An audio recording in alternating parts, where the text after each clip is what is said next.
Siamo in località Campocroce, una frazione del comune di Mogliano Veneto, esattamente in località Malcanton. Siamo all'interno di una villa un po' particolare, una villa che ha ospitato durante la Prima Guerra Mondiale il re. Perché?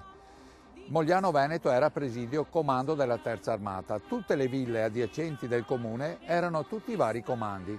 Per un motivo di sicurezza si doveva individuare una villa, un posto comunque dignitoso per il re, ma che nello stesso tempo desse un po' di sicurezza, quindi leggermente fuori da quelli che erano considerati le posizioni sensibili di guerra. Io vi ho portato qui perché ho un oggetto secondo me bellissimo, particolare, e racconta un piccolo episodio della Grande Guerra. I granatieri di Sardegna avevano il compito di difendere questa villa.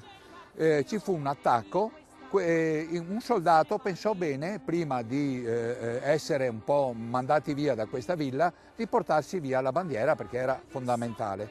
Però mentre staccava la bandiera dal balcone fu colpito a morte e cadde. Questa bandiera infatti, come vedete, è ancora intrisa di sangue, ecco, e il comandante di questo reparto, del terzo reparto granatieri di Sardegna, si accorse che questo alfiere era morente a terra, andò lì, staccò la bandiera dall'asta, la piegò e se la mise all'interno del panciotto e se lo portò in caserma. Questo è un cimelio veramente di vita della Prima Guerra Mondiale.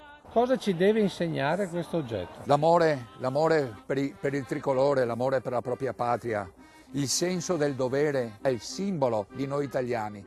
Questo soldato, per difenderlo, perché non andasse in mano dello straniero, ha dato la propria vita.